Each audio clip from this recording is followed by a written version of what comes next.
Hey, put your hands together. Clap along as we see if we can keep up with the man about town.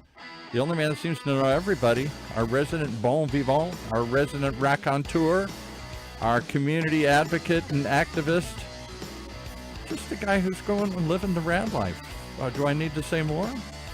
Rod Campos. I'm sorry, I fell asleep. What? So, I appreciate the fact they have cushioning on the mic so that when my forehead hits the mic, it doesn't hurt. How could we fall asleep in the RAAD life? Nobody can. I don't know how you fall asleep in the RAAD life. I don't know how you ever sleep. Sleep. We don't sleep. Yeah, we don't need no stinking sleep.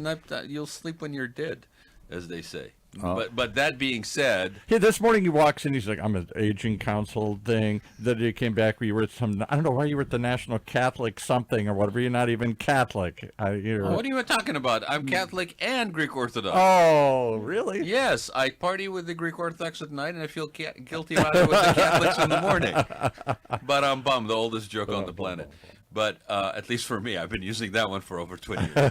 But no, yeah, I mean, it's interesting stuff going on. I mean, the world is a very interesting place right now. Is that what we call it? The world is a very interesting place right now. What kind of world are you in? What kind of world am I in? Have you looked around? Okay, I mean, take your pick, dude. What do you want? Like senior issues, healthcare, religion, financial elections. Yeah, right. Hey. No, I'm just saying. Back in your box. Okay. Back in your box. We are in a good place. We are in a good place? Yeah. Yes, Today? we are at OC Talk Radio. We're doing the red light. We're in a safe place now. For the next hour, we'll be in safe place. No, but it's a very interesting time. Like, what Paul was referring to this morning is, I'm going to leave the Catholic Foundation thing out of it because that was last week, and it was really good, actually. We had a very good speaker. And I'm trying to get him on the show, and I'll keep that as a surprise until we do. But you encounter situations like this, so you get out there, you engage with stuff. The nice thing about life is there's happy accidents that happen, and we'll touch on some of that stuff with Ken here. But today, I'm sure things happen. Like you going down a path, and it sounds kind of like almost rote, to say the route less traveled. But you go down the path, and sometimes things will surprise you that you weren't really looking for. But you gotta have the ability to recognize that you're experiencing that as close to the moment you're experiencing it as possible. And I find that you need to almost like not only be open to receive, but you also have to kind of almost get that muscle ready for you to be able to recognize that. Like, you can think back and go, oh yeah, 2 years ago when this happened, now I see I can connect the dots. But how cool is it if you get closer to that awareness, raised awareness, that your muscle actually activates close? Yeah. If I go after what you just said, there's no straight road. There's always. How boring is a straight road? I know. That's why you need crossing roads. Yeah. And you need to slow down to see who is crossing. Sometimes I just speed up. That's what most people do. So depends who's crossing discusses me to speed up. But no, and this is all like Paul's probably sitting there doing exactly what he does every show. How the hell are they tying this back together? Where is this going? Well, are you introducing your guest? Yes, I am. But how perfect this conversation, because it leans right into what Ken basically has taken upon himself as a sort of a calling, if you will. The Church of Ken, no, but a calling, right? Ken has been on the show before. Ken Kladouris is my guest today, and he's been on the show before, and he's an author, and we talked about his book. He's also a sailor, and like you were saying, a straight line. Like, who sails in a straight line, Ken? Yeah, nobody sails in a straight line. You tack and right. So there's a lot of lessons like that. Like but you go with the wind. Well, it depends where the wind is blowing. No, but you have to adjust. You have to adjust, because if you don't read the wind right, exactly, you end up in. Well, we have a lot of metaphors. Where you're not moving. Well, there's a lot of metaphors. Actually, I was going to say one of my favorite metaphors is casting the ropes from the safety of the harbor, and casting a course, right? And you have to most, and I don't know. I mean, I'm not a proficient sailor, but most people would tell you that the skill is not in necessarily knowing where you're going, but being able to be ready to face whatever comes your way. Yeah, there's one more having a metaphor s- you can add. Yeah, please. You what's have the to metaphor? know on which side of the boat you have to sit. Well, And how to make a drink. I think that is your role. well, okay. So on a lighter note, I had a boat trip with a bunch of guys from graduate school, and we all got certified scuba diving, and we all went to Catalina, and everything that could happen that could go wrong on a guy's boat trip happened on this 32-footer going to Catalina, right? And so from that point on, we decided that the only time we are going to get on a boat is that we are able to see the shoreline from both sides of the boat. right? And we get together every 5 years in doing it. So we have made it work. Right. Good. So we understood our limitations, and we developed our skills to where, as long as I see two shorelines, as long as I'm in the canals of Holland in the Friesland Lake District, where the boats they rent to tourists have two motors, one in the front, one in the back, so you literally can pivot on 2 points, right?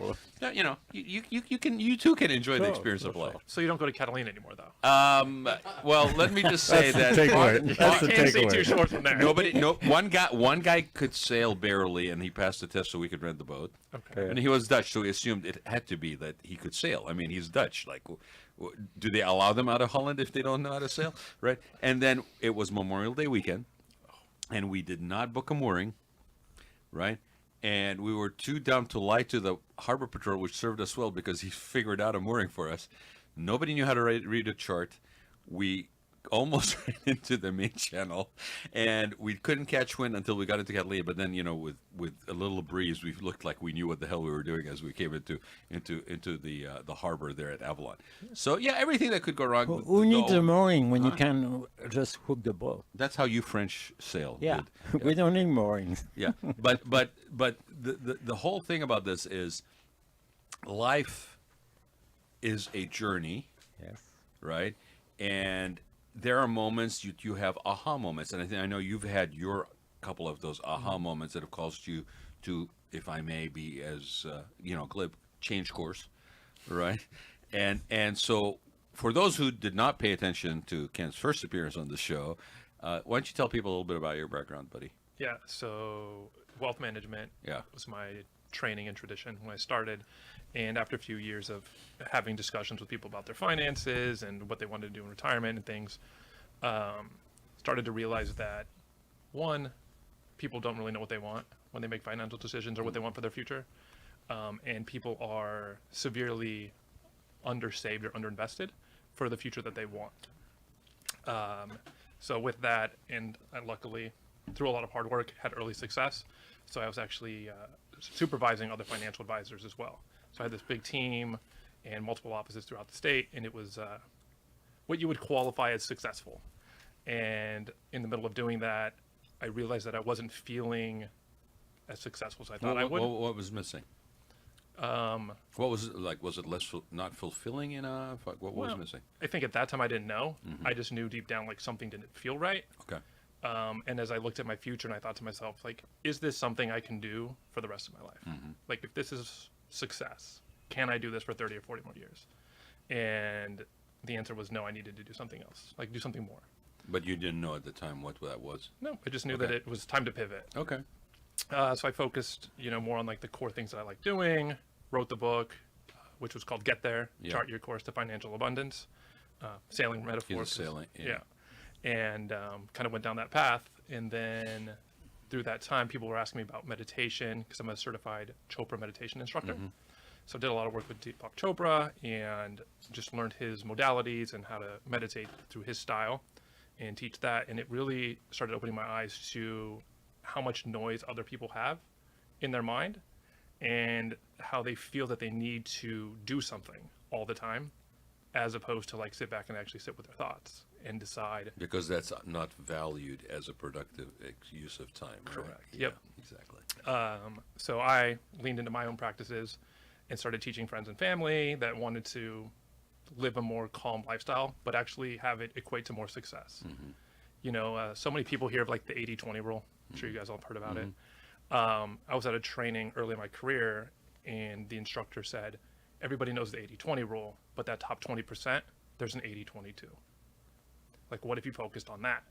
I was like, wow, if I only have to do like 5 things then, right? And I'm going to have 90% of my success, or whatever the math works out to be. Can you give a short, for people who may not know, explanation of the 80-20 rules? Yeah, so the 80-20 rule is that like 80% of your profit or your success comes from 20% of your activity.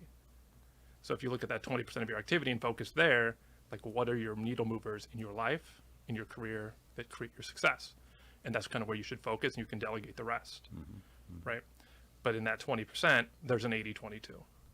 Well, so a couple of questions, Ken. So when, like, just in terms of what year was it you think that you got that sense of, like, that aha moment? Like, when did it happen? Because I think it's important you realize the noise and all the noise that's around, and that wasn't working for you, and you needed something a little bit different, because it's only gotten worse.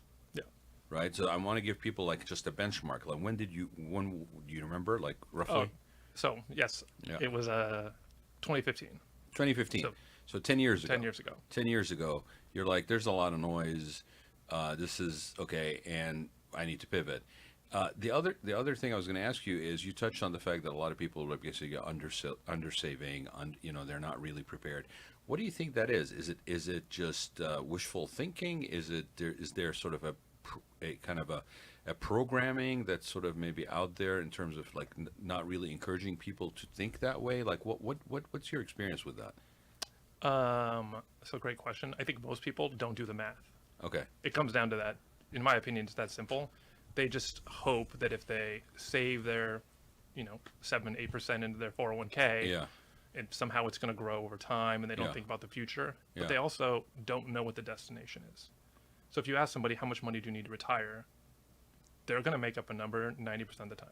Like, they don't know. They haven't done the math. Right. And so if you don't know where you're going, and you don't know where you are because you never slow down right now to figure out where you're at. Figure it out. So you have no destination, you have no start point. That is not a good way to start a trip. And you have no plan. Correct. Yeah, go ahead, Paul. We had a financial advisor in years ago, and Okay. he had the only formula I've ever heard through the years. It wasn't you, somebody else. And I said, give me a number. Everybody says the number. I don't know what the number is to retire. And they say, well, what's your lifestyle, how long you can live, blah, blah, blah. I said, I don't know. I don't know any of that stuff. So this guy had a formula, see if you buy it. Okay. He said you have to own your house by the time you retire. You can't be paying rent. And can you have a mortgage? No, you got to own it. Okay. He said success looks like this. You have to own your house. You've paid off the mortgage or whatever, and whatever that house is worth, you got 3 times that. Not what the house is worth, what you originally paid for, because it's gone up in money. Whatever you bought a house that you could afford, that you buy that and 3 times that in the bank. You just killed a whole bunch of people in Orange County. Oh, I mean, that just went out the window in 2 seconds, right? Yeah. I thought it was a pretty big number. That's a pretty big number. Oh, I was going to think it was pretty small. Pretty small. Yeah. Yeah. Like, You can do better than that. I think the reason I asked the question is because coming from other places, like I grew up other places, different countries, culturally, it just continues daily to fascinate me how little time is spent infusing into the culture, kids' savings accounts, whatever. You don't Absolutely. see ads for a kid taking a piggy bank and going to the bank and starting a savings account. Like, it's all about consume, buy. If you don't change the cars every 3 years. So there's a cultural thing that also works in contrast to that. And then you get to a point in life where you're like, you can't ignore it anymore, and you're like, oh shit. Yeah. I wish I had, and I wish I didn't. So when you realize that, When did you say that what? to yourself? When did I say that to myself? He gave up. I actually no, and Yesterday. but to your point, a lot of people do. Yeah. They give up, That's true. and then it's basically just downhill because now they're even less engaged, right? And you're looking at, let's talk about the realities of today, right? You're looking at erroneously, in most cases, but you're looking at, I got Social Security, I got Medicare, I got all that. That's going to cover me. It's like there's a net, right? Yeah. The government is providing a net, a safety net. Well, that's in question, Yeah. right? There's no safety. And I don't think, you said that's a low number. I don't think, maybe I and 99% of the people have their house paid off by the time they retire and 3 times that amount in a But bank. But is it enough? Finch, I don't even think they have that. He's saying that's not enough. it doesn't really matter if your house is paid off. It's about if you have a great mortgage with a very low rate, and you have to grab the occasion sometime to be able to grab a great rate. Who cares if you pay off or not? But my point is, once upon a time, when Social Security kicked in, we thought they picked the number 65 because most people died around 65. They thought Yeah, so they wouldn't have to pay out. Right. It's another thing most Only a people don't couple know. years. Yeah, darn, now we got to pay out. Yeah. Now, if the good news is my parents lived in the 90s. I'm probably going to live into my 90s. Is that the good news or the bad news? Because I can't work into my 90s. What does that look like? What does it cost 30 years from now? What? I have no income source unless I've been smart to create passive income. When you start to save. Start to save. You know what's fascinating We're all about this spending. conversation? I'm sitting here like almost like an audience, because you guys are absolutely proving the whole point of why we're having this conversation. Yes. Yeah. So I'd like to You have turn to the mic. start I'd like to turn slowly. the mic back to the professional in the room to maybe give us some insight. Sure. Well, again, to the finance side, Yeah. again, I don't think most people have done the math, so they don't know the number.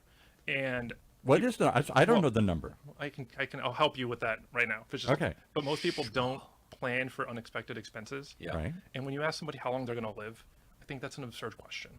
If you knew when you were going to die, any financial planner could say, this is how much you could spend because I could do the math to your dead. Right.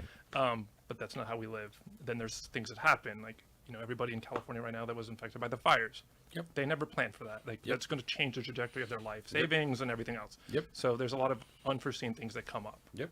In general, right now, the rule of thumb is 4% of what you have saved is what you can withdraw. So think about how much money you need in a year. That needs to be 4% of what you have in the bank. So, But again, so you just would do the math. You'd say if my expenses are X, then I need to have an amount that if I take 4% of that out, that covers X for the rest of my life. That's a huge number for 30 years correct. with no other source of income, maybe other than a little Social Security. Correct. That's Well, right. and is the 4% linked to the interest rate? Yes. Again? Okay. So just to your point, to that point, Paul, the interest rate drops to 3%. You're not. It's basically in and out, right? I mean, if you got a pocket of assets that are basically generating an income based on the safest interest rate situation, and that's the benchmark of how much you can pull out because it's regenerating. But if it goes down, if it goes up, to Ken's point, you never know. There's always these unknowns that will happen. There's no safe answer. So Really. what happens to the 90 Well, plus? 4% is a safe answer. Like, it works most of the time. Most of the time, yeah. Yeah. But so all right. So But again, it depends on lifestyle. if you wanted to make $100,000 a year, I can't do the math in my head here. How much do you have to have in your account that you can take? If we up weren't on 4%? recording, I would just throw it out because I'm pretty sure I know the number, but Okay. I Go ahead. will let Rod do the math. I'll get back to you. 100,000 is just sort of an average income these days here. You're talking about 100,000, 4% of 100,000? No, 100,000. I want 100,000 a year, so I have to have what does that add up to? I have to have that much saved to generate 4%. $2.5 million. Yeah. 2.5 million, and then hopefully not. I would say, how many people in Orange County have $2.5 million saved in anything, 401k this- money? So people do. You obviously work with people who do, but I'm saying of the 3.5 million people here in Orange County, how many people have that number? Have that $2.5 million safely nested away? Well, so I'm not a statistician, but Yes. very low. Very low. Yeah. I mean, So isn't that what frightening? was your guess? I'd say 10%. Well, or something. go, whoever's listening can do this too. Go online and just say, how much do I need to retire, or what is account? How do you measure a certain benchmark of like affluence or whatever, right?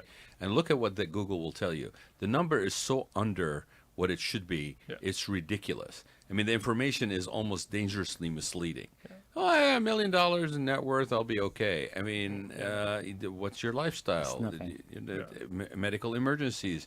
You got home right now, but the insurance company just canceled on you, and you don't have an option. Now you got to go to the Fair Plan in California, Fair Plan, and that's not just impacting small homeowners. It's impacting large homeowners, affluent neighborhoods, etc. So, there's this unknown. So all of this uncertainty, and God knows we've had an extra batch of it dished out recently. Why can't can Hold- we hold talk it. about people? But Because now you have listeners that may think, they're screwed because they will never make enough money.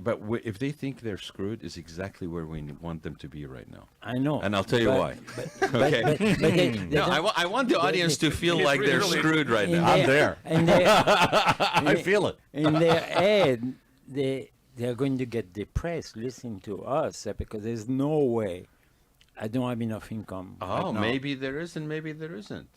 But this is exactly the point. Right now, how when somebody says to you, you got if so you're scared. feeling scared right now, Yeah. you're exactly where I want you to be. Yes. If you're feeling scared and stressed out and starting to have a panic So- attack starting and a bit heart palpitations, it's exactly where I need you to be. Is this way you can help them? Well, because that's another layer of what you need to deal with, other than the actual nuts and bolts numbers, right? Yeah. And that's where that get quiet, take a breath, appreciate that stillness and calmness is productive and not just running around like a chicken out of the head chasing your tail. Because if you don't, then society says you're not being productive and digging yourself out. That's where the magic alchemy of what Ken has now basically come up with is so important to discuss.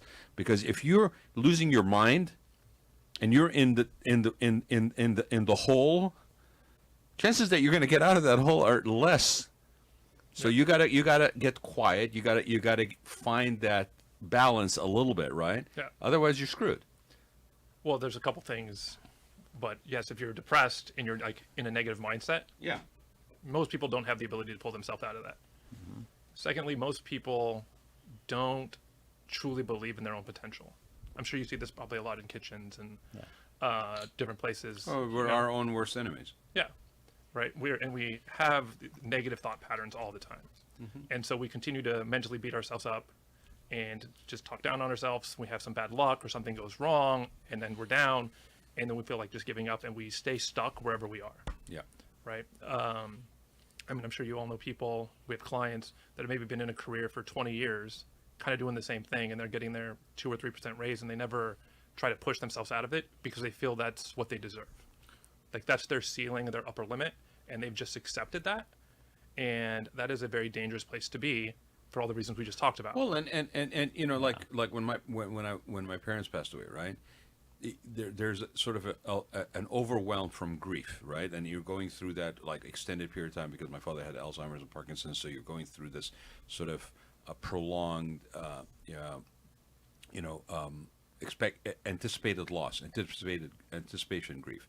Well, what happens with that is you feel overwhelmed. And yet everything in your system, everything that you've been conditioned to do, especially as a guy, is to basically not admit to yourself or anybody else that you are overwhelmed. You know, pull yourself by the bootstraps, you know, come on, put on your big boy pants, you know, all of this stuff. And nobody says to you, it's actually okay to say to yourself and those around you that are in their safe circle, this stuff sucks and it's overwhelming and I feel like I am underwater and I need to basically just get my head above and take a deep breath. It's okay to do that, but when everything around you, society and everything around you is not measuring that mental health component, that ability to just allow you to do that as being a productive way, yeah. a worthy investment in yourself and time, then you're basically fighting against that. And so what we're trying to do today is we're trying to, once again, tell people that you have this thing that you're entitled to. It's okay for you to actually gift yourself or allow yourself to experience. Yeah. Because it helps you. But we know that you and I we are not on the greater side, but we're on the good side. Okay? But there's people I want to know if you can make miracles. People who are on the negative side. Are you talking financially? Financially. Okay. How do you approach them to try to help them? Well, there's a long answer to that question. Yeah. What I would say is that I can help them, and that's why I started the coaching program, right? So originally it was called Stillness to Success, and we still offer that program, which is really about slowing down, learning how to meditate and tap into that inner knowing that you already have, that is basically telling you what to do. You're just not listening because Right. you're distracted by everything that's going on. And when you can tap into that, you start to see new opportunities and kind of move forward that way. Yeah. Through the evolution of doing that training for a couple of years, we found that we needed people to be more action oriented. Like we were talking about earlier, there's a lot of opportunities around all the time. You just have to see them in real time. So many of us, we've all had that conversation where we've said the wrong thing, and the next day we're like, oh, I wish I would have said that, right? And so those type of things happen in all aspects of your life. And it's about having the stillness and the space in the moment to recognize it and then actually take action in the moment.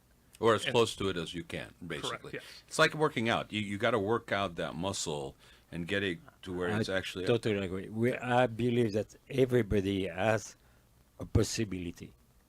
You have to find that possibility, that spin that you have. But you can't do that when everything around you is distracting you, shiny object-wise, or noise, or then good Lord, man, they torture people by basically keeping the lights on and the music on, right? So imagine the fact that you've got your phone light on all the time and you got stuff being fed into your brain all the time. Okay, you're self-torturing basically, and you're not allowing yourself the ability to actually find that stillness that Ken is talking about. Yeah. So how do you address that with people that say, okay, I recognize I need to do something. I recognize that I am spinning out of control, kind of, right, or just spinning, and my way of dealing with that is, oh, I looked at my calendar and there was a blank. And I need to fill it with something, otherwise I feel guilty about not being productive. Like, how do you break through to somebody like that is willing, but is so ingrained in that for so long? Yeah. Well, busy isn't productive, right? Right. And you can't just tell somebody that because we all have our belief systems and things like that. But I think it really comes down to the client in our position in the coaching aspect. It's when the client recognizes for themselves. We can't tell them that. So they have to know that something's wrong and be willing to change and to try different things because their old system of thinking wasn't working. Yeah. So, my God, I think you just described the basis for therapy. It is therapy. It's like therapy. It's different. Financial No, therapy. I'm making the comparison because sometimes people have an easy way of relating to something that maybe they're more familiar with. Yeah. But But then, it is, you have to know that you have an issue. I want to say a problem, although yes, it's a problem. But you have an issue, and that you're willing to do something to do it. And in some cases, sadly, even in this, you have to hit rock bottom. yeah, and I will say, you're not just a financial advisor. You're a financial guide. You give them guidance. Yeah. Yes. But when it comes to the guiding, I think that that's really where I lean into the coaching side. Yeah. Because it's really hard for a financial advisor to actually help somebody make money. Right. It sounds kind of counterintuitive, but I remember reading a book and it was titled How to Make $5,000 an Hour. And in the book, he basically says that no financial advisor, no attorney. Oh, honestly. Yes, honestly, yes. But no financial advisor, no attorney, no one like that has ever made somebody rich. They just help them stay rich, right? So the way that I help people get rich is by helping them be the best version of themselves. Yeah. And we do that by unraveling all the thoughts and ideas that they've accumulated over the years of their life that are holding them back. So one of the analogies we use a lot is the analogy of like a small snowball, and it starts on the top of the hill, and it's kind of like us when we start a professional life or whatever. We start at the top of this hill, and as we roll down, the snowball grows and grows and grows, and we forget that we're that small little snowball in the middle. We just accumulated all these things, and it hinders us from moving effectively, and it also keeps us from being our true selves. Right, because you're buried underneath all of the stuff that you've accumulated. Yeah, almost like you've been buried by an avalanche, right? So it's once you shed that and you get back to who you are and what you want, that's when you start to feel better about yourself. You start to see more opportunities. You start to step into your own power in a more authentic way. And as you do that, life becomes better. You have more enjoyment. And when you're doing things that you're passionate about and you love, you have more success, which leads to more money. Which now we're full circle, right? That's how you make more money. Yeah. It's the money is the outcome of you finding more balance and more purpose and direction. But in order to do that, you can't be chasing your tail. And it sounds almost counterintuitive to how modern society will program you. But you have to sit and get still and listen to what you probably already kind of know works for you or doesn't work for you. Because that's the other thing, too, is your measure of success or your definition of success as an individual may not be what people around you measuring success. And your measure and definition of success could also vary and change in terms of its complexity and layering of ingredients of what's satisfying as you go through life. Yeah. I think most people, so one of the first exercises we do with clients is basically ask them what success means to them. And it's hard for most people to answer that question. I think because one, again, they don't think about what they actually want, but two, they think that it's going to be the final answer and it's never going to change if they write it down or say it out loud. If I say it out loud, I'm stuck with it. Yeah. Yeah. And they're like, oh, this is like, I don't know. And it becomes this thing where like they almost fight against it as opposed to realizing that it's like a working document, if you will. Right. And like, as you move through life, hopefully you're always growing and achieving more and expanding. And your vision of what you can achieve in 5 years should be better than it was 5 years ago. By the way, that sort of self-trap, if you will, is not limited to people that are not successful. I see people that are successful that basically have not done that. And basically 20, 30 years later, they're still doing the same thing that got them successful back 20, 30 years before, right? And they have not allowed themselves to redefine what that success looks like or means for them, because they, again, are equally afraid to commit to something else, especially now that they found that this works. But is it working as well as it should be? Is it giving them the same level of satisfaction it did at one point? Maybe not. Paul, you had a question? Why is none of this taught to people when they're young enough to actually act on this? It's taught. Suddenly I'm thinking about it in the third act of my life here. The first or the second act. First act, I never thought about it when I'm a kid. Second act, as we're starting to make money, I'm just enjoying life. There's plenty of time to do all that. Spend, enjoy, travel, everything. Nobody teaches this in school. Nobody emphasizes this. And then later on you go, holy crap, I should have thought about this a little earlier here. Well, it's not taught because it keeps the system working when we're all consumers. So this is like stepping out of that normal societal programming, if you will. Yeah, exactly. And stepping into who you are as an individual and walking your own path as opposed to the one that was laid out for you. And that's a hard path to walk. Most people don't want to do it because it's uncomfortable. It's risky. The path isn't paved for you. They don't tell you like, hey, do these 14 things and you're going to be, make $100,000 and be comfortable. Like when you go out on your own, you're figuring it out for yourself. You need support. It's risky. There's a risk factor. There's a fear. It's like if you think about it, people that the world is made of more people that are basically employed and get a paycheck than people that are willing to basically stick their neck out, especially with purpose and clarity. Yeah. Sometimes people find themselves forced to be in that spot, and they just make the best they can, and it's a kind of a hit and miss success-wise. But most people don't take that risk. It's scary. And then if to your point, Paul, like with people, why not younger? Well, you go to a guidance counselor at high school or something, and they're going to basically figure out what your purpose is and what you're going to do in your life, right? They're going to kind of guide you down like the safe path, the path that's more likely to work for you. Right? Yeah. And there's a reason why they do that, because the chances of people that do A, B, C, D, E, there's a higher propensity that they may succeed in life. They may be able to support themselves in life. But is it really what you need to do to be successful? And again, it goes back to that definition of success. Yeah. Is it dollar signs only? Is it? Yeah, I know that. What I was going to say, it's not about financial. It's about having the life that you are. But that's to your point earlier. That's a hard definition for somebody who does not have the financial safety net to embrace. It takes a lot of courage to say, I know I'm not here, but I also understand why these are equally as important as me basically getting that dollar payout at the end of the month, and that if I do not do this now, as much as this dollar payout is on a monthly basis and whatever it may be, at some point I'm going to find myself again in that situation where I am facing this. Yeah. I mean, how many times So this is something I used Yeah. to be very guilty of. So I love to spend money just like everybody else. And I would buy things, and then you know, a new car, whatever it might be. Yeah. And then, you know, maybe it's a month later, most people are like over it, and they're like, oh, now it's on to the next thing. And Right. like that fulfillment and that whatever you thought you were going to get out of that item is Right. gone. It's a marginal rate of, Yeah. a diminishing marginal rate of return. Yeah. So I got to the point where I was buying things, never even actually acquiring them yet. They were in the mail, or and I was already over it. Like, I actually bought a boat. Yeah. And before I took delivery of it, I was already over it, thinking what the next one was going to be. And I was like, I have a problem.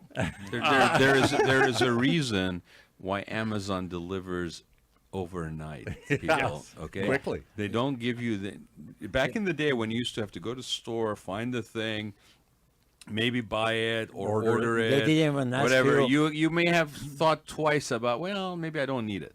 Yeah. The reason why They didn't even Amazon ask you to confirm your order. No, they don't even have to confirm your No. order. The order is Order done. with order with one Boom. click. Yeah. Right? But if you don't get it in 24 hours, you to Ken's point, that diminishing margin rate of return kicks in. Right? But equally bad is the fact that it's not satisfying. Yeah. And the faster you're buying stuff that you don't really need, like, oh my God, you have 3 sneakers from the same line, you know, and they're blue and white and green, but you know, there's this tan one that just came out, and you really need that one in your closet too, right? And here it comes in 24 hours from Amazon. Yeah. It's not by accident that the delivery time on Amazon for Prime is that. Yeah. It's on purpose. It's part of their algorithm. Going back to the education, Smart business, but going Yeah. back to the education, you can maybe plant the seed in kids' head. Say, okay, look around. We live in a very wealthy area. You see all these beautiful cars on the road, and I won't say any brand. And you see all these beautiful apartments. Your parents are successful. Is this really what you want to be? Or maybe you want to be somewhere, you have a few goats, a couple of cattle, and you can walk in the field or walk in the forest. Maybe that's the lifestyle you want, you know. But if you've never seen it, you don't even. well, know. not only have you never seen it, what if society doesn't allow you to even accept that as an alternative? Yeah, you have to know you have the option. Yeah. You do. So how long have you been doing the coaching?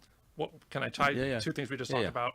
So we talked about like the having the items, yeah. and you were just talking about like who you want to be. Right. Yeah. And that's actually where I was going with that conversation, is that so many times people feel like they need to make the money to have an item, to do something so that they can be something. Isn't that what Pacino said in Scarface? First you get the money, then you get the girl, then you get the power. Whatever. Yeah. I forgot the equation, but it Yeah. was. Remember what happened to Scarface? At the end of the movie? Yeah. Well, Yeah. well, that's because what he was doing and having was That's not Holly- in the right place. That's but- Hollywood.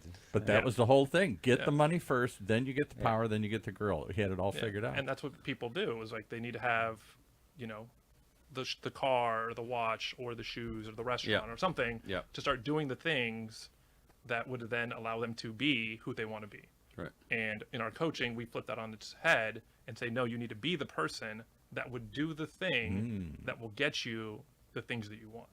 And when you flip the script, you start actually becoming the person that would have the things that you want.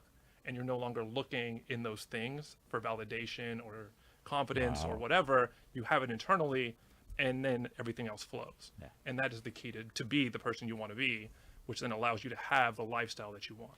Yes. So how do you get somebody that is let me start even a different question.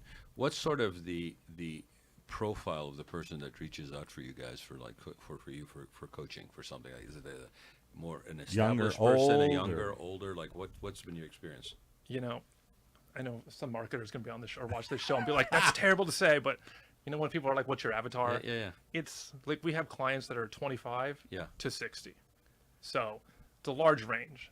I think it's more about, well, the younger generation right now, I think going back to work and going back to office Yeah. is really changing how they feel about work. Yeah. And they're like concerned about what that's going to look like for their lifestyle because they've had 5 years out of office. Right. And they're used to traveling and working from different countries and all these things. And they've started to have those experiences as opposed to being tied down at work. And so for those younger demographic, they reach out to us when they're like, ooh, I don't know if I want to go back to work. They're offering me a raise, but Yeah. I really want these other things. Yeah. Can you help me get the clarity? And then on the other side, Which is fascinating, right? Yeah. I mean, that's part of almost a cultural evolution in my mind. Yeah. That COVID actually was a bad thing, but had some positive ramifications where Sure. it caused people to have to slow down long enough. You Young people didn't have a reference but point. thing is mine. You Yeah. just say, oh, got to think what's next. That's amazing. That at talking that about age, that kind of a side thing. I don't know how long you know each other. Does Pre-COVID. Rise Life, That's a lifetime pre-COVID. Ride Life are you part of the Ride lifestyle? Uh-huh. I mean, what are you trying to? because Does he work with RAAD? Is that what you're saying? Yeah, Did he help? Yeah, just your. Did he help gave you RAAD a- achieve the RAAD life? Yeah, exactly. You know. May I? Okay. You know, it's funny where your teachers and your mentors come from.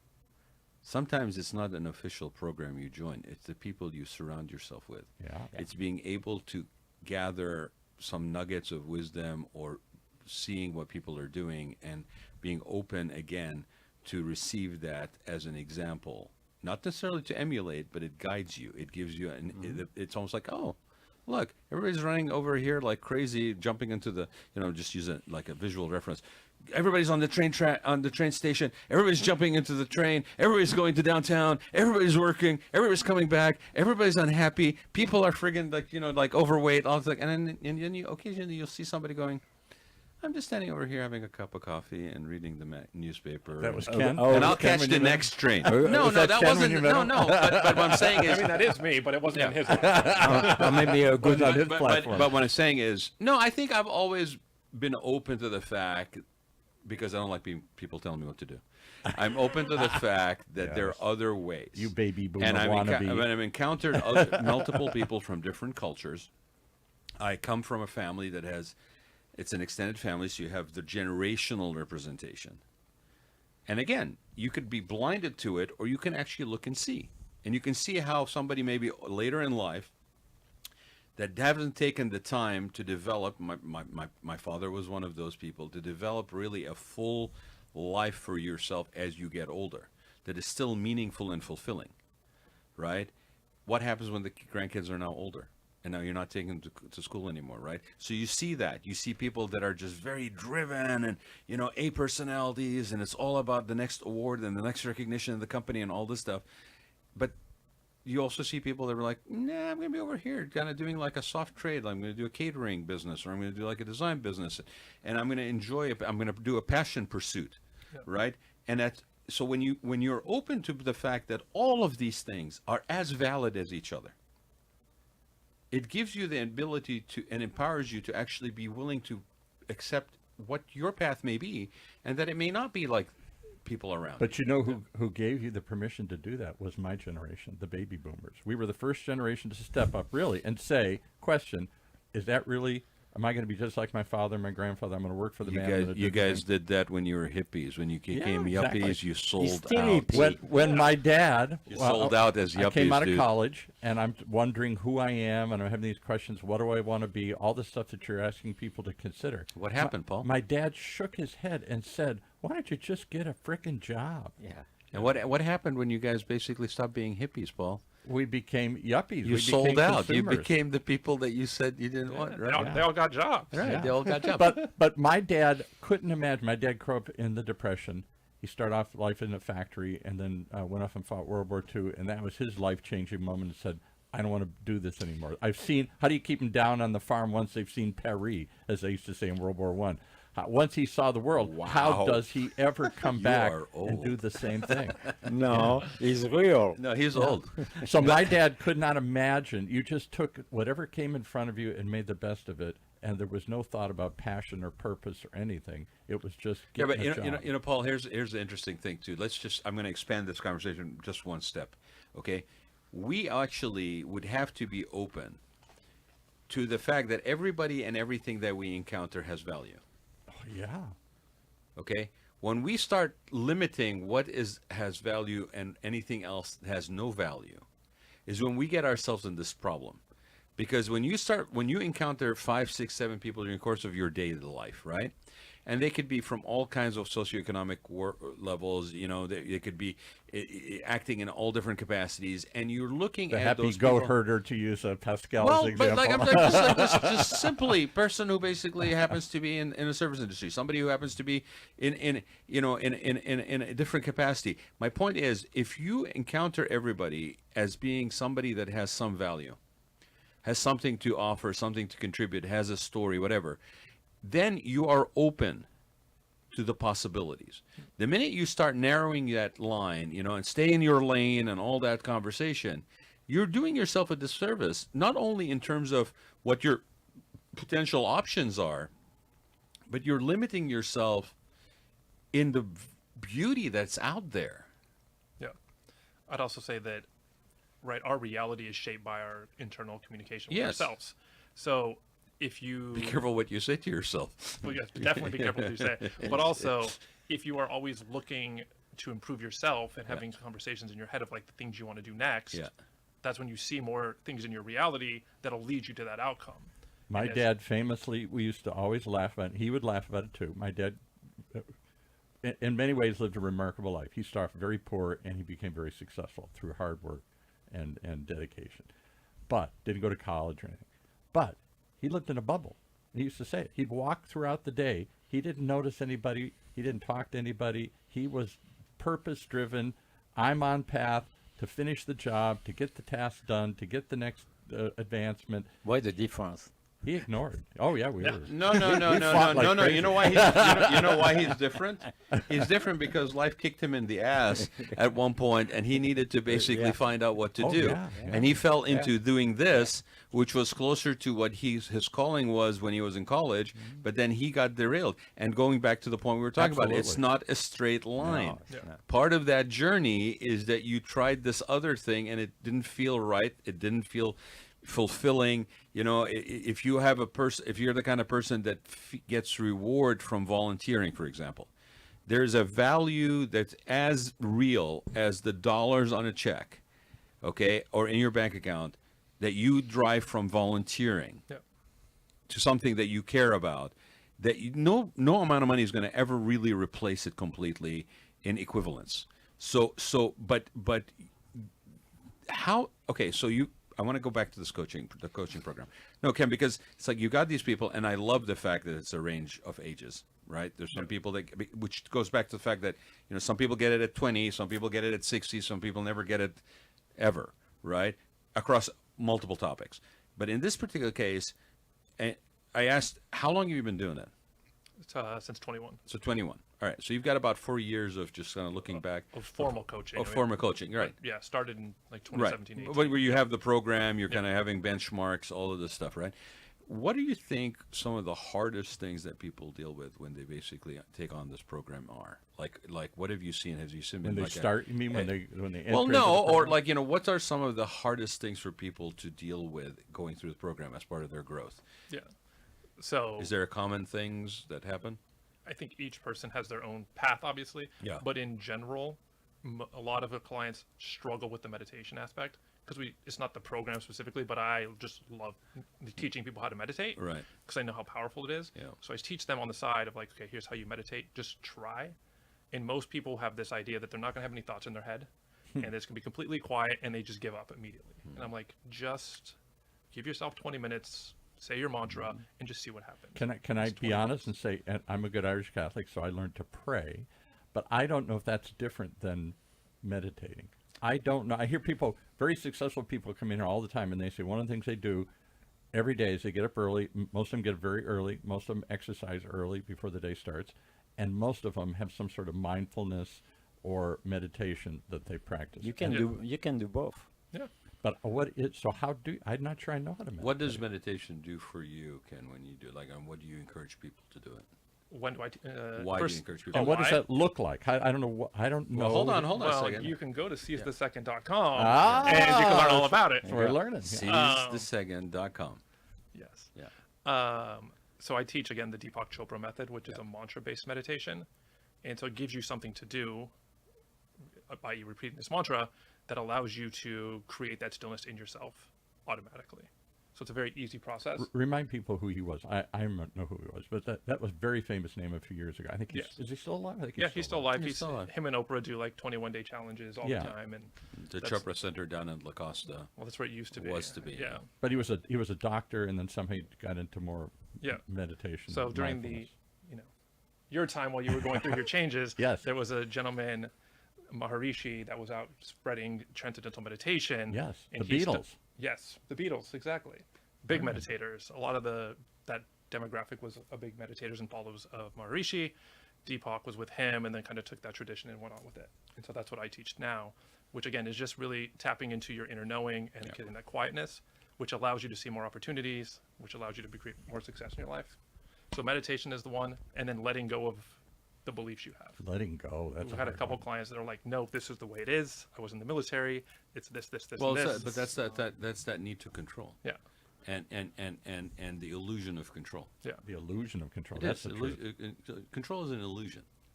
I Control want- the controllable, and the rest that you think is controllable, that you know is not controllable, let it go, because you can spend all your energy trying to control the uncontrollable.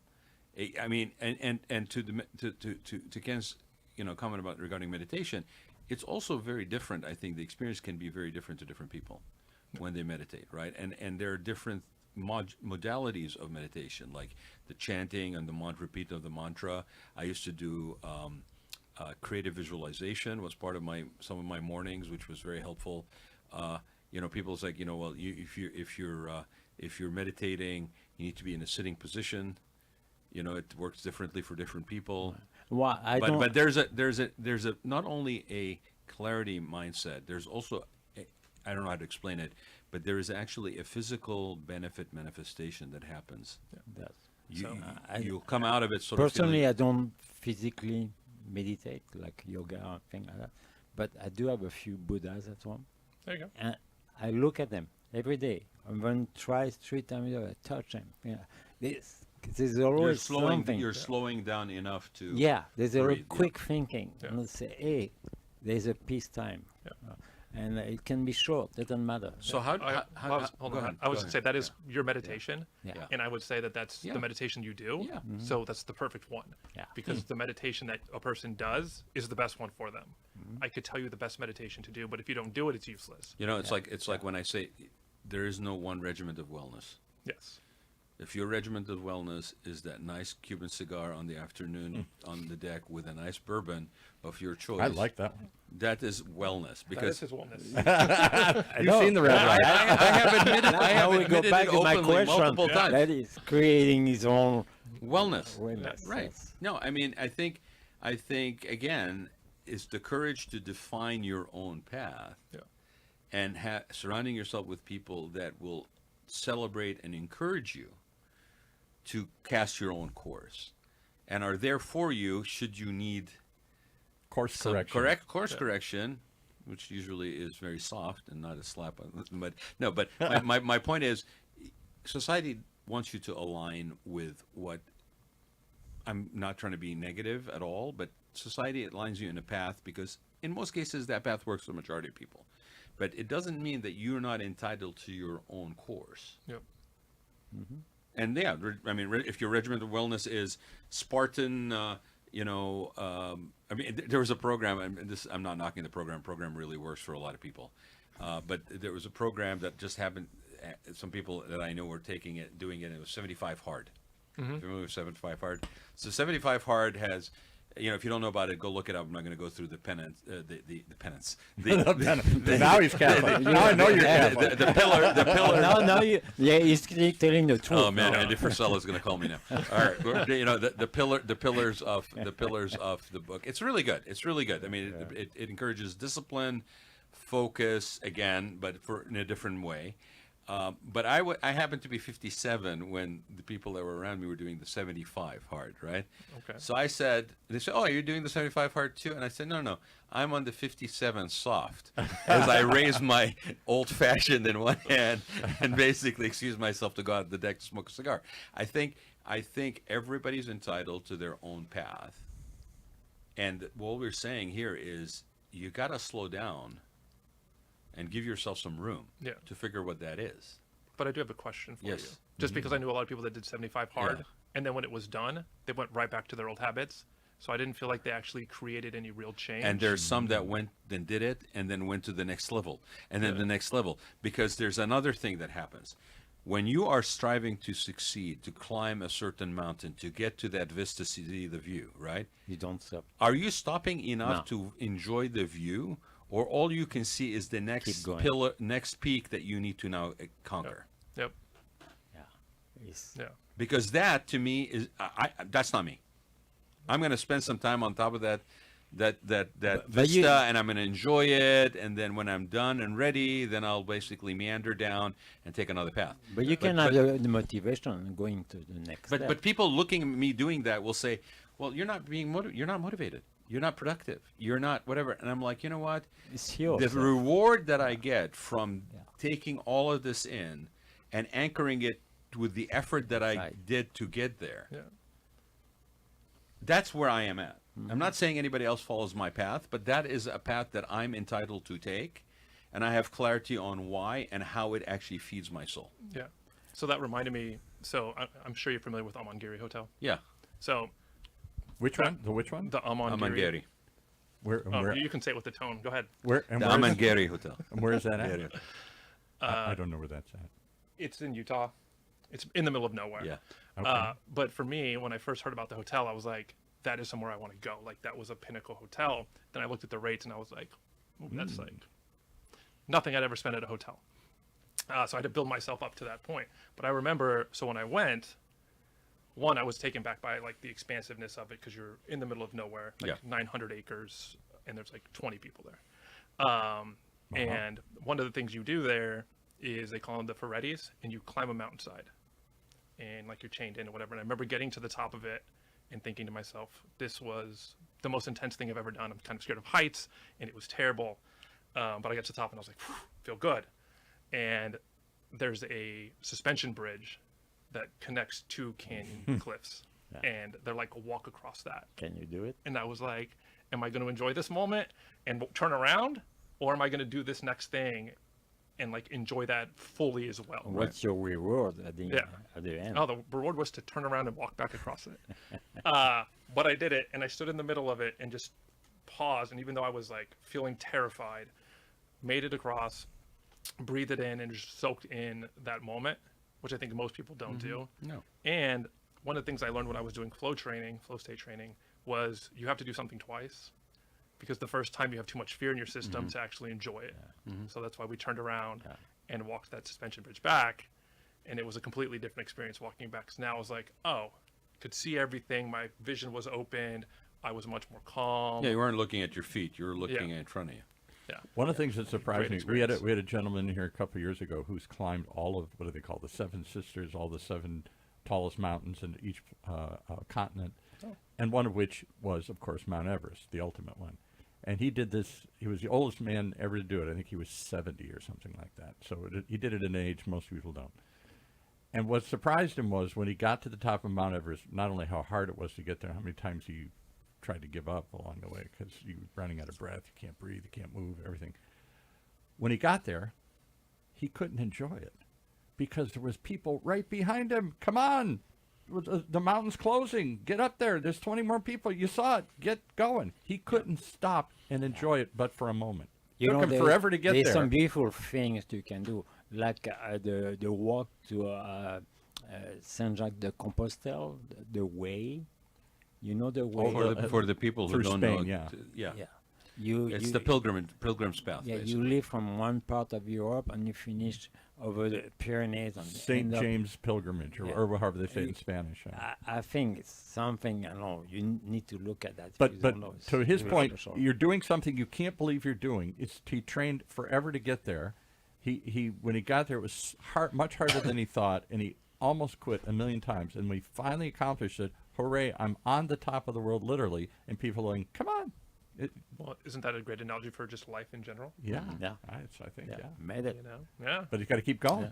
But you could actually, if you have meditated enough, you could block out the noise and enjoy the view Yeah. until you're ready to basically engage again with the surrounding. Need to breathe deep. Yes, Yeah. as long as you're aware that nobody's pushing you off the edge of the mountain, because they're ready. But I think it you can't. I don't think we can speak about this stuff enough. No. Because it's almost like, when you're preparing for a trip, you get armed with the stuff that you need. You do the stuff that you make sure you have your money, passport. You prepare yourself as best as possible. It's almost like a Boy Scout situation. Always be prepared. Well, I think You pack right. You got your itinerary. I think in life, this aspect of these tools, we don't actually even discuss them, let alone encourage people to be to make sure they're packing them as their journey. So is it possible? I want to ask my new friend. Last couple minutes here. Last couple questions. Go ahead. My new friend. Oh. Yes, I know. I feel it. Yeah, that's a big assumption on your part. He didn't immediately He respond. doesn't know this, but I was the front row at his striptease. So. Yes, by the way, did you know that Ken experienced the striptease too? Yeah. See, he slowed I was down. front row. He slowed To down. watch Pascal strip? Okay. He slowed down long enough You know to, what? to meditate and take a breath and watch The you in your magnificent of you Man, at the stripping. table for 10. You know what? I don't regret it. It was a No, you moment, shouldn't was regret great. it. It was a moment of expression. Yeah. And it was great. Very much. And It was people can memorable. interpret it the way they want. But for me, it was a moment of Buddy, expression. we're giving you grief about it because none of us would have stood up and did it. No. I thought it was great. Yes. Yeah, thank you. Yeah. I mean, next time, why don't you ask Express us? yourself, Why don't you you know? ask us next time to join? Okay, why do you got to take all the fun? Yeah. We need a different music. To remind everybody. Paul would show up and do it. I would do it. Go listen to the previous episode. Pascal was at a fundraiser at Table this for 10. Table for 10, and somebody said, "Why don't you auction the shirt off your back?" He literally did. And people don't know. I want to celebrate my life. Yes. I want to celebrate my life when I'm living. And now I'm living. I will celebrate in a rational way, but That sounds a little irrational, but okay. I know. Well, he did the hand thing. Because the hand thing covered the Kinda irrational, covers but- it. The hand thing covers No, it. but I mean, I think we're by the way, we're not really we're giving you a little bit of hard time about it, but we're really celebrating it because again, what we're talking about, that muscle, right? When you experience something to be so close to the moment that it's happening that you recognize it. That's exactly what I was feeling when you were doing that. I was like, man, he's celebrating life, and I'm here to see him, to experience him celebrating life, and what a joy that is. Yes. Versus, later I'm like looking through my pictures because I didn't take my eye out of my phone. I was just taking pictures of where I was instead of really being there. And I'm like, oh wow, well look what Pascal did. Oh, that was really kind of cool. I won't do it again, though. What is your question? Last question, Pascal. Last question. All right. I'm listening to you Yes. right now. What can you offer for people who want to reach out to you or reach out to your program? How do we do that? Perfect wrap up. How do they find you? Yeah. What any offers? Is that what you're trying to entice out of them? To Yes. give them an offer here? I don't He's know. French. Yeah. Well, Because you're not just A financial you're planner. not, you're an influencer as well as a helper to help. How do you people like to life. think of yourself, Ken? Actually, That's a good That's a good question. How do you think of yourself? Do you think of yourself as a coach, a mentor? What do you think of yourself as? it's a A great helper, question. a guide, a helper. Let them answer the question. I'm just giving them options. I'm yeah. all of those things, but I think in general I like to lead by example. Yeah. It's part of my purpose, if you will. So I just try to live in the most authentic way and capture that and share it with people so that they know it's possible for them too. And there's a name for that. It's called the RAAD life. There you go. No. I think no. I appreciate it, Paul, but honestly, I think I've known Ken long enough. I think he's definitely been on his own style of what that is, and it really, it's like the old adage. It's like you could wear something that's fantastic clothing, cut from the nicest fabric, whatever, but if it doesn't fit you, it doesn't look right on you. Yeah. Right? And he's always this suit, quote unquote, that he's been wearing. This really good on him. fits him well from day one when I met him. Yeah. Sorry, honestly. I mean, and I think so. So- When I see so you doing this, How it do we fits. get to you? Yeah. How do they reach you? How do they find out? Always the last question of the show. How do people find you? So seizethesecond.com or kenkladouris.com. Seize the second. SeizeTheSecond.com. Wow. SEI. Not seize the moment, seize the second. Because in any second, there's an opportunity for you to create the future that you Which, want. by the way, seize is one of those words that everybody doesn't know how to spell, right? So seize the second was a hard time for me when I was writing. I was like, And I agree because I always think the moment we are now is already in the past. seize the second. Yes. Yes. Grab it. SEIZE. I had to look Yep. it up. Yeah. See, The second and the other one is your name, which spell it out for people. is KENKLADOURIS.com. And if you need those information, those websites are on. I know the Seize the Second is on the information about the show with Ken being on, or reach out to us, and we'll definitely get it to you. I definitely encourage you to explore the possibilities of incorporating some of this stuff in your lives. Yeah. I think that, so we have, and I'll wrap up. Yes. But we have like one client that's been with us for 2 years now, and he was at rock bottom when he started and didn't think it was possible for him to like get out of that because we talked about earlier in that negative mindset, you're like, this is never going to work. And I remember recently he made a comment that he feels almost guilty about how much money he's making right now. And it's all because he just tapped into who he is authentically. That's the best compliment. Yes. And he's just being himself, and we shed away all the things that he was told, through his lifetime, things that were holding him back, past partners, all of those things that were holding him back. He's really stepped into his authentic self and literally just made the comment that he's making that much more money now, feels so great about it. And he's like, it was because of you guys and just allowing me the space to be myself and step into who I am and that power. And now he's created incredible things. How many people are you guys currently helping? We run through, it's a 3-month program, obviously. So at any time, we usually have about 10 clients. 10 clients. Yeah. So again, it's very personalized. I'm assuming like it's not this massive. You're not selling this massive program. You're taking the time. It's not Tony Robbins. I'm not sitting in a room with 5,000 people. It's all one-on-one. One-on-one. Because what we're doing is, again, changing your beliefs about who you are and what you can achieve. And we have to do that by talking to You're you. deprogramming. And reprogramming in a more positive way. Paul, you can't control the uncontrollable. So I'm going to take another minute. Oh, no. I'm just kidding. Paul, thanks, Ken, for being here. I mean, this conversation really Congratulations. is very broad, and we could spend the whole day talking about this, honestly. I don't know if there's not another show on, we could just keep going. No. We were just getting into the good We do have stuff. another show coming up here. We're still on the Paul, boat. when I first met Paul, 10 years ago. By the way, did you know that this week, today, the 26th, I think, was the first show. I have to go back and look at it, and then we will have a little celebration thing. But probably next month. How did I fail? I believe 10 years ago, on the 26th of March, we had Casey Kasem's daughter Carrie on. I remember the show vividly. I don't remember the to date. kick us off. Yeah. So, he's been trying to control this show for 10 years. He cannot control the uncontrollable. Well, he has a button. So, I do have a button, but I choose not to use it. No, he doesn't use it, and he enjoys these shows as well. And the point is, again, with these shows, is that we have these conversations, we talk about these things, we explore things that normally maybe during the course of our daily lives we don't encounter, we don't really spend time on, but are super critically important, especially as we are growing and time is becoming more finite, and the availability of I had a friend of mine who said to me one time, make time for your friends before time takes your friends. Yeah. Yeah.